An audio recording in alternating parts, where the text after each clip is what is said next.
মাধবেন্দ্র পুরী উঠলেন, উঠে স্বপ্নের কথা গ্রামবাসীদেরকে জানালেন।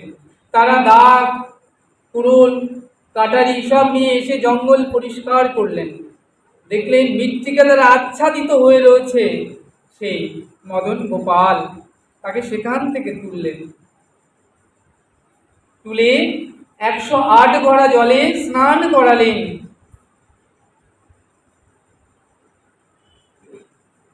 এই যে মদন গোপাল কে না, যখন যবন রাজের অত্যাচার চলছিল, কালা পাহাড় ছিল সেই সেনাপতি, তিনি বৃন্দাবনের সকল মন্দিরের চূড়াগুলো ভেঙে তছনছ করে দিচ্ছেন।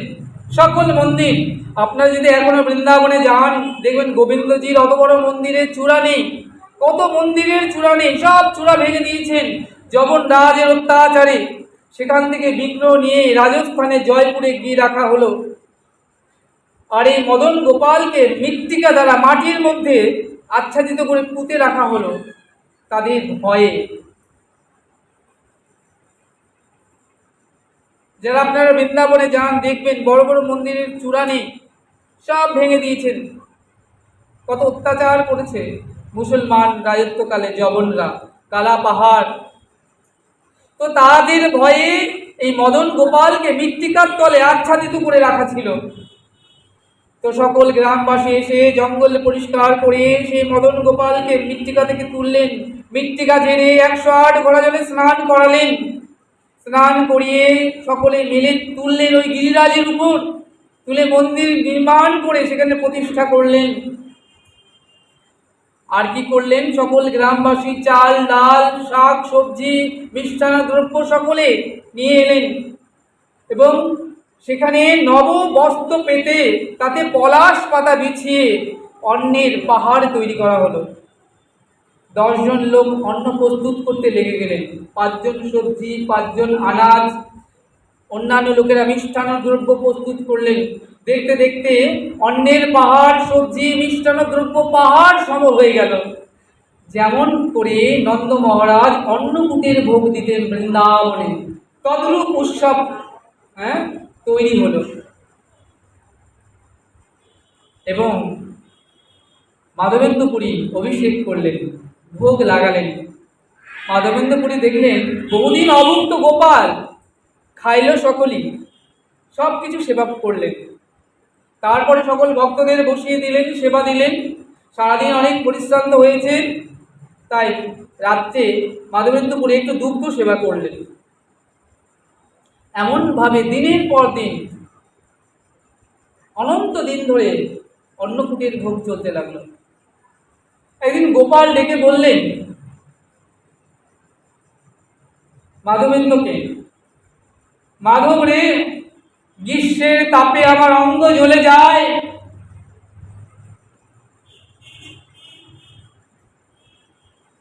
তুই মলয় চন্দন তার সঙ্গে কর্পূর ঘষে জল দিয়ে লেহন করে ললিত করে আমার অঙ্গে মাখ।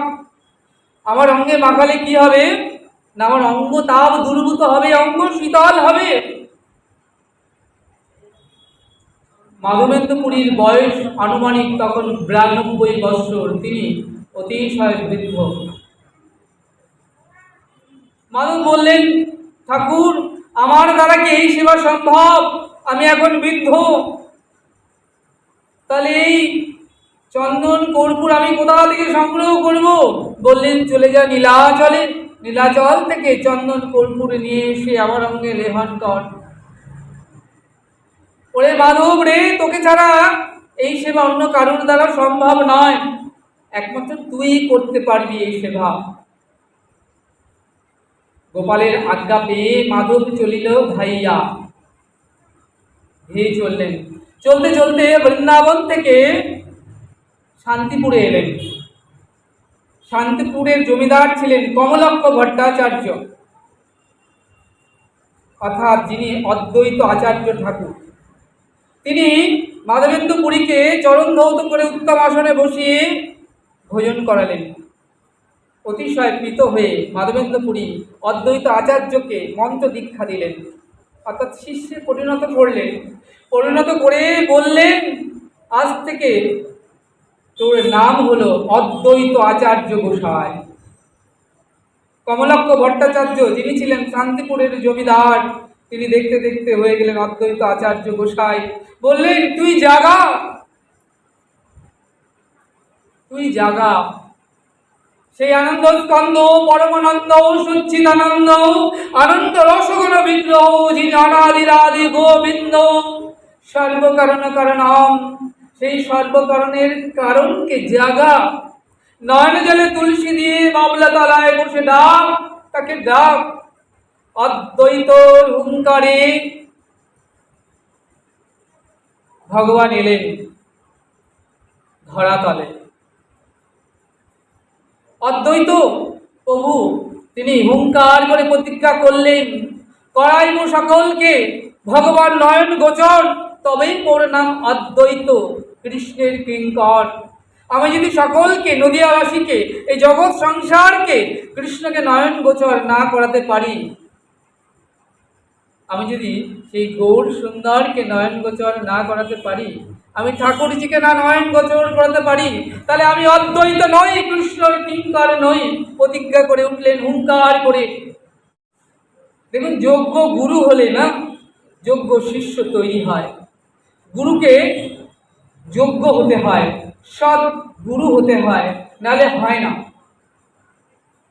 দীক্ষাকালে শিষ্য করে গুরুচরণে আত্মসমর্পণ, সেই কালে কৃষ্ণ তাকে করে আত্মসম।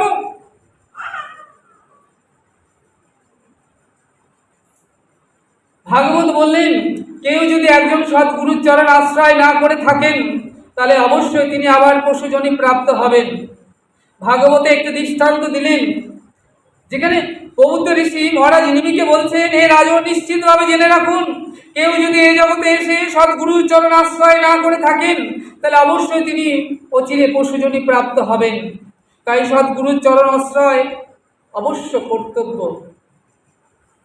যদি এমন হয়, মনে হয় যে আমি অনেক আগে দীক্ষা গ্রহণ করেছিলাম, গুরুদেব আমাকে সাধন জানাচ্ছেন না, ভজন জানাচ্ছেন না, কেমন করে ব্যাক টু গড হেড তিনি বলছেন না, আমি যেখানে ছিলাম সেখানেই আছি, ওই এখনো তো সেই টিভি সিরিয়ালই ভালো লাগে, এখনোই তো পিএনপিসি করতে ভালো লাগে, এখনো সেই পরনিন্দা পরচর্চা, লোকের পেছনে লাগা কাঠি দেওয়া খুব মজা পাই, খুব আনন্দ পাই, তাহলে বুঝতে হবে আপনাকে দেওয়া গুরু প্রদত্ত বীজ অঙ্কুরোদ্গমই হয়নি।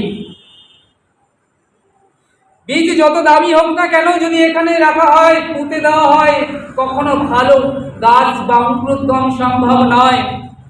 আগে জমি উর্বর করতে হবে। এই যে দেহটা দেখছেন না, অনুর্বর ভূমি, কাম কামনা বিষয় বাসনা লোভ লালসায় ভরা, অনুর্বর জংলা গাছে ভরা, তার মধ্যে যত দামি বীজ দিন না কেন কখনোই তাকে বাড়তে দেবে না। তাই কি করতে হবে? আগে জংলা পরিষ্কার করতে হবে, ভূমিকে উর্বর করতে হবে, নাঙলে দিতে হবে, উর্বর হবে, সার দিতে হবে, জল দিতে হবে, তবে যত দামি বীজ দেবেন অঙ্কুরোদ্গম হবে। অঙ্কুরোদ্গম হলে হবে না, তাকে বেড়া দিতে হবে, গরু ছাগলে না খেয়ে যায়, তাকে লক্ষ্য রাখতে হবে, যাতে বড় হতে দিতে হবে, তারপরে সেই বৃক্ষ ছায়া ফল ফুললে ভরিয়ে দেবে আপনাকে। তাই গুরুদেব তো বীজ দিয়েছেন, কিন্তু বীজটাকে, ভূমিটাকে দেখতে হবে, ভূমিটা অনুর্বর না উর্বর। অনুর্বর যদি হয় তাহলে তো অঙ্কুরোদ্গম হবে না, উর্বর ভূমি হতে হবে। তাই আগাছা পরিষ্কার করতে হবে, নীতি নীতি সৎসঙ্গে সাধু সঙ্গে আসতে হবে, হরিকথায় আসতে হবে, হরিকথারূপ সরোবরে অবগহন করতে হবে, ঝাঁপ দিয়ে পড়তে হবে। যত নোংরা থাকুক না কেন, নোংরা তো লেগেই আছে। 84 লাখ জনি ধরে আমরা বিষয়কে ভোগ করছি, কাম কামনা, বিষয় ছাড়া কিছু জানি না, অর্থ ছাড়া কিছু জানি না। বিষয় আমার গাড়ি, আমার বাড়ি, টাকা, সম্পদ, এই বিষয়ের মধ্যে আমরা ডুবে আছি কত 84 লাখ জনি ধরে। তাহলে একবার কৃষ্ণ বললেই কি সব হয়ে যাবে? শাস্ত্র বললেন, তুমি যে দেহটা পেলে না, এটা এমন দেহ, এবার যে দেহটা পেয়েছো হয় কি না হয়, এই দেহটা বললেন দেব দুর্লভ। দেবতারা যে দেহ কামনা করে, কারণ দেবতাদের তো ভোগের দেহ, তারা কামনা করে, এই গোবিন্দ তুমি আমাকে একটা মনুষ্য তনু দাও, কারণ মনুষ্য তনু ছাড়া আর কোনো তনু দ্বারা তোমাকে লাভ করা সম্ভবই নয়। শাস্ত্র বললেন তোমাকে যে দেহ দেয়া হলো, দেব দুর্লভ নয়, ভজন দুর্লভ। এর আগে যত যতবার তুমি জন্মগ্রহণ করেছো, কি ছিল? আহারে নিদ্রা ভয় মৈথুন, এই ছিল তোমার কাজ। খিদে পেলে খেয়েছো, আহার, নিদ্রা ঘুম পেলে ঘুমিয়েছো, কিছু ছুঁড়ে মারলে ভয় পেয়েছো, মৈথুন বংশ বিস্তার করেছো। তাহলে একটা নিম্নজনী পশুর দিকে তাকিয়ে দেখো না, আহারে নিন্দা ভয় মৈথুন সেও করে, তুমি করো। তাহলে এই যে দেব দুর্লভ দেহ, তাহলে এই যে দেহটা পেলে, এবার এই দেহর তাৎপর্য কি? না, এবার তোমাকে যে দেহটা দেয়া হলো না, এটা একটা ভজন যোগ্য দেহ। এর আগে সব ছিল, কিন্তু ছিল না ভজন। তাই গুরুদেব তোমাকে জানালেন যে কে নিতাই, কে গৌর, হ্যাঁ, তোমার ভজনকে জানিয়ে দিলেন। ওরে তুই যে আমার অমৃতস্ব পুত্রস্ব, কৃষ্ণ ভুলে রয়েছিস, তাই তো অনন্ত দুঃখ, অনন্ত যাতনা, অনন্ত কষ্ট আমরা পাচ্ছি অহনিশি। যাকে সুখ বলে ভাবছো না, সেটা দুঃখেরই নামান্তর।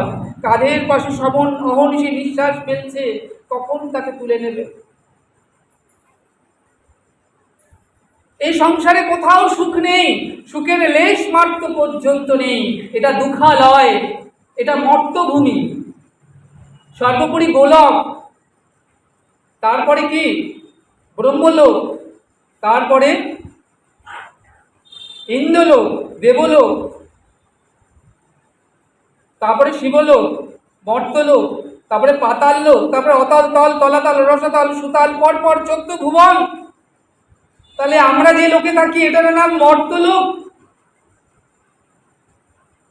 মর্তলোক মানে কি জানো? মর্ত শব্দের অর্থে যে লোকে আসলে তোমাকে মরতেই হবে।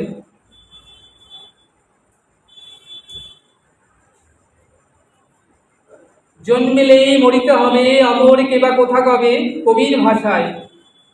আর যেখানে ছিলাম আমরা গোবিন্দ, সেই বৈকুণ্ঠ লোকে বা সেই গোলকে, সেখানে জন্ম নেই, মৃত্যু নেই, জরা নেই, ব্যাধি নেই, রোগ নেই, শোক নেই, দুঃখ নেই, শুধু অনন্ত আনন্দ, আনন্দ আর পরম আনন্দ। তাই আমার গোবিন্দ সচ্চিৎ আনন্দ। আর আমরা গোবিন্দের সেই সন্তান হয়ে এত দুঃখ কেন পাচ্ছি? কারণ পিতার গুণাবলী সন্তানের মধ্যে সঞ্চারিত হয়। তাহলে ভগবান যদি পরমানন্দ হয়, তাহলে আমরা অনন্ত দুঃখ, অনন্ত যাতনা, অনন্ত কষ্ট কেন ভোগ করছি? কারণ কৃষ্ণ ভুলে গেছি। কৃষ্ণ বলি সেই জীব ভগবাঞ্ছা করে, এতই পিচাসী মায়া তারে জাপটিয়া ধরে। কবু স্বর্গে ওঠায়, কবু নরকে নামায়, দণ্ড দিয়ে রাজা যেন নদীতে চুবায়। তাহলে গোবিন্দের দাসী মায়া বলছে, বল কেন কৃষ্ণ ভুলে গেলি? আমাদের এত দুঃখের কারণ আমরা কৃষ্ণকেই ভুলে গেছি। যিনি আছেন হৃদয়ে বসে, তাকেই ভুলে গেছি। এই যে আমরা আমাদের যে সব থেকে ভালোবাসি যে দেহটাকে, শাস্ত্র বললেন যে দেহ তুমি যত্ন করো দিনে রাত্রে, বসন ভূষণ কত বেশ, যাবে পরমাত্মা হবেন অন্তর ধ্যান। দেহের গতি কি হবে জানো? ভস্ম কীট কীর্মি অবশেষ। যে অন্ন সকালে রন্ধন করলে বিকালে পচে যায়, সে অন্ন দ্বারা পরিপুষ্ট এ দেহ। এর মধ্যে এমন কোনো সুখ নাই। সুখ কোথায়? এই সংসারে কোথাও সুখ আছে? সব দুঃখের নামান্তর। সুখ কোথায় থাকে জানো? সুখ সুখ বলে ডাকলে সুখকে পাওয়া যায় না। সুখ পাখি, ওই যে পাখিটা উঠছে না, ওকে কেউ ধরতে পারে না। একমাত্র কে ধরেছে? ব্যাগ। ব্যাগ ভালোবাসার ফাঁদ পেতে পাখি ধরে। টিয়া ধরে দেখবে, শুকনো লঙ্কা ফাঁদের মধ্যে রাখে, টিয়া এসে খায়, ফাঁদে আটকে পড়ে যায়। নালে কারুর সাধ্য নেই পাখিকে ধরা। সে অনন্ত বিহঙ্গ, সে উড়ে চলে অনন্ত আকাশে। তাহলে এই যে বিশ্ব ব্রহ্মাণ্ডের অধীশ্বর আমার গোবিন্দ, যিনি বিশ্ব ব্রহ্মাণ্ডের পালক, তিনি হয়েছেন মা যশোদার কোলের বালক। তাই কিন্তু আমরা গোপালকে পেয়েছি। গোপালকে ধরবার ক্ষমতা কারুর নেই, কারণ ব্রহ্ম শব্দের কথা অর্থ কি? বিশ্ব ব্রহ্মাণ্ড ব্যাপিত, যার আদি নেই অন্ত নেই, যিনি বিরাট বিশাল, তাকে ধরবে এই জগতে কারোর সাধ্য আছে নাকি? তাই মা যশোদা নন্দ বাবা তাকে ধরে দিয়েছেন। সচিমাতা জগন্নাথ মিশ্র, ধরা ধন বসু, তাদের ভালোবাসার ফাঁদ পেতে ধরেছেন বিশ্ব ব্রহ্মাণ্ডের পালককে, তাকে ধরে দিয়েছেন। তবেই তো আমরা গোপালকে পেয়েছি, গোপাল সেবা করতে পারছি। তাহলে বললেন আমাদের দুঃখের কারণ কৃষ্ণ ভুলে গেছি। তাহলে এর থেকে উদ্ধার উপায় কি? না কৃষ্ণ বলে কাঁদে যদি জীব একবার, অনন্ত দুঃখের সাগর হতে কৃষ্ণ তারে করে পার। তাহলে কৃষ্ণ বললে শুধু হবে না, কাঁদতে হবে। ঘরটা শুধু কি করতে হবে? ঝাড়ু দিলেই ঘর পরিষ্কার হয় না, ঘরটা জলে ন্যাকড়া দিয়ে মুছতে হয়। তাই যতক্ষণ না তুমি হা কৃষ্ণ বলে কাঁদবে, চোখের জলে বক্ষ ভাসাবে, ততক্ষণ তোমার কৃষ্ণ প্রাপ্তি সহজ হবে না। কাঁদতে হবে। তাই মহাপ্রভু শিখিয়েছেন কেমন করে কাঁদতে হয়। আলুচ্চস্বরে কাঁদে গোরা জীবের লাগিয়া, চেতন করেন জীবেরে কৃষ্ণ নাম দিয়া। শোনাবেশ তো, কলিযুগে নাই তাপ যজ্ঞ, যেজন আমার কৃষ্ণ ভাজে তার মহাভাগ্য। এত গিরে ফিরে কৃষ্ণ ভজ গিয়া, খুঁটিনাটি পরিহারি একান্ত হইয়া, সাধ্য সাধন তত্ত্ব যা কিছু সকল, দেখো হরিনামের মধ্যে আছে সকল। নাম নামি অভেদ, বীজের মধ্যে বৃক্ষ যেমন দেখা নাহি যায়, নামের মধ্যে নামি আছে জানিও নিশ্চয়। যেই নাম সেই কৃষ্ণ ভজন ইচ্ছা করি, নামের মধ্যে আছেন আপনি শ্রীহরি। একবার কৃষ্ণ বললে, যখন বলতে বলতে বলতে, পাটিসাপটা দেখেছো তোমরা নিশ্চয়ই খাও শীতকালে, প্রথম কামড়টা দিলে কিন্তু সেই ক্ষীরের স্বাদ পাওয়া যায় না, দ্বিতীয় কামড় দিলে, মাঝে যখন কামড় দেবে ক্ষীরের স্বাদ পাবে। তাহলে কি করতে হবে? সৎসঙ্গে নীতি নীতি আসতে হবে, হরিবাসরে হরিকথা শ্রবণ করতে হবে, হরিবাসরে হরিকথারূপ সরোবরে অবগাহন করতে হবে, নিত্য স্নান করতে হবে। দেখো গোবিন্দ হচ্ছেন, কৃষ্ণ কথার অর্থ কি জানো? সর্বাকর্ষণ শক্তি, অর্থাৎ চুম্বক। এই বিশ্ব সংসারকে আকর্ষণ করেন কৃষ্ণ, অর্থাৎ আকর্ষিত করেন সকলকে। তাহলে আমরা জীব আকর্ষিত হই না কেন? কারণ চুম্বকের কাজ হচ্ছে লোহাকে আকর্ষণ করা, কিন্তু লোহার সঙ্গে যদি মাটি মিশ্রিত থাকে তাহলে চুম্বক কিন্তু লোহাকে আকর্ষণ করে না। এইবার তুমি জল দিয়ে ওই মাটি মিশ্রিত লোহাটাকে ধুয়ে দাও, এবার আকর্ষিত হবে। তাহলে সৎসঙ্গে হরিসঙ্গে হরিবাসরে যখন তুমি হয়তো শ্রবণ করবে, হরি কোনো কীর্তন করবে, তাহলে কি হবে? নীতি তোমার হৃদয়টা মার্জন হবে। মহাপ্রভু বললেন না, চেত দর্পণ মার্জনাম ভব মহাদাবাগ্নি নির্বাপণাং সেও কৈরব চন্দ্রিকা বিতারণাং বিদ্যাবোধ জীবনম আনন্দাম প্রতিবর্ধনাং প্রতিপদে পুণ্যামৃত সাধনাং সার্বত্র সনাপনাং পরম বিজয়ত শ্রীকৃষ্ণ সংকীর্তনাম। চিত্তরূপ দর্পণকে সবার প্রথমে মার্জন করতে হবে। জামা কাপড় নোংরা হলে ডিটারজেন্ট বা এরিয়াল দিয়ে কাপড় কাচো, পরিষ্কার করো, কিন্তু চিত্ত দর্পণ মার্জন কিসে হবে? না সৎসঙ্গে, সাধু সঙ্গে। তাহলে বললেন কোনো ভাগ্যে কারোর যদি নিষ্ঠা হয় তবে সেজন্য সৎসঙ্গ সাধু সঙ্গ করায়। সাধু সঙ্গ হইতে হয় শ্রবণ কীর্তন। এই দেখো তোমরা সাধু সঙ্গ করছো বলে শ্রবণ হচ্ছে, কীর্তন হবে এরপরে।